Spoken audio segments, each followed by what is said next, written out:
English, where people have been little or not at all in contact with European ideas, in some ways the investigation is easier, yet another set of difficulties confronts you. The difficulty that seems to occur most easily to people is the difficulty of the language. The West African languages are not difficult to pick up. Nevertheless, there are an awful quantity of them, and they are at the best most imperfect mediums of communication. No one who has been on the coast can fail to recognize how inferior the native language is to the native's mind behind it, and the prolixity and repetition he has therefore to employ to make his thoughts understood. The great comfort is the wide diffusion of that peculiar language, trade English. It is not only used as a means of intercommunication between whites and blacks, but between natives using two distinct languages. On the southwest coast, you find individuals in villages far from the sea or a trading station who know it, and this is because they have picked it up and employ it in their dealings with the coast tribes and traveling traders. It is by no means an easy language to pick up. It is not a farrago of bad words and broken phrases, but is a definite structure, has a great peculiarity in its verb forms, and employs no genders. There's no grammar of it out yet, and one of the best ways of learning is to listen to a seasoned second mate regulating the unloading or loading of cargo over the hatch of the hold. No, my coast friends, I have not forgotten, but though you did not mean it helpfully, this was one of the best hints you ever gave me. Another good way is the careful study of examples which displays the highest style and the most correct diction. So I append the letter given by Mr. Hutchinson as being about the best bit of trade English I know. To Daddy na Tampan office. Ha, Daddy, do ya na beg you tell dem people for me, make dem Sally own pussin know. Do ya? Very well. I lib na Padam road, one boyo lib da oberside lack dem to Doctor lib overside you Tampan office. Very well. Da boys head big too much. He say na miltiban. He got one long ting, so brass. Something lib da go flip flap. Dem callin key. Very well. Had. Da bokwen kin blow. Shia na merin o. Na sometime o. Na evening o. Na middle night o. We all same. No make pussin sleep.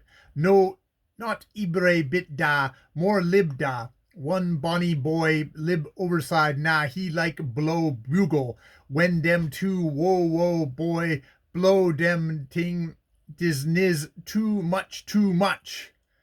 When white man blow dat thing and pussin sleep he can tap why make dem boyo Karen do so? Dem boyo kin blow ibre dan even Sunday dem kin blow. When yeri dem blow Sunday, wish da bugle kin go blow down na tem throat or dem kin blow them head bone inside.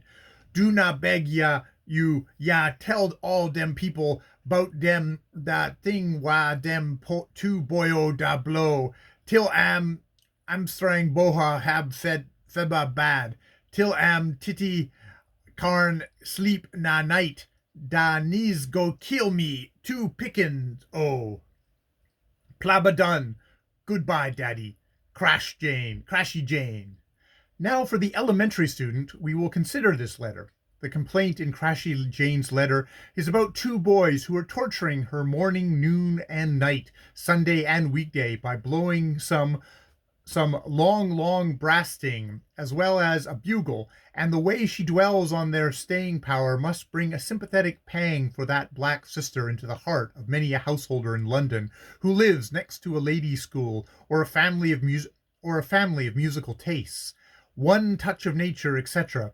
Daddy is not a term of low familiarity, but one of esteem and respect, and the Tampan office is a respectful appellation for the office of the New Era, in which this letter was once published. Boyo head big too much means that the young man is swelled with conceit because he is connected with Miltiban. Woe, woe, you will find among all natives in the plates to mean extremely bad. I think it is native having some connection with the root woe, meaning power, etc. But Mr. Hutchinson may be right, and it may mean a capacity to bring double woe. Amtrang Bohaub is not the name of some uncivilized savage, as is the uninitiated might think. Far from it. It is Barb Armstrong, upside down and slightly altered, and refers to the Honorable Robert Armstrong, stipendiary magistrate of Sierra Leone, etc. Very well is a phrase whenever the native thinks he has succeeded in putting his statement well. He sort of turns round and looks at it and says, very well, in admiration of his own art, and then proceeds. Pickin are children. Bonnie Boy is not a local living skeleton, but a native from the Bonnie River. Salione is Sierra Leone. Blow them head bones inside means blow the tops off their heads. I have a collection of trade English letters and documents, for it is a language that I regard as exceedingly charming, and it really requires study, as you will see by reading Crashty Jane's epistle without the aid of a dictionary. It is, moreover, a language that will take you unexpectedly far in Africa, and if you do not understand it, land you in some pretty situations. One important point is that you must remember is that the African is logically right in his answer to such questions as, "You have not cleaned this lamp?" He says, "Yes, sir," which means, "Yes, I have not cleaned the lamp." It does not mean a denial to your accusation. He always uses this form, and it is liable to confuse you at first, as are many other of the phrases, such as, "I look him, I no see him." This means, "I have been searching for the thing, but have not found it." If he really meant he had looked upon the object, but had been unable to get it, he would say, "I look him, I no catch him," etc.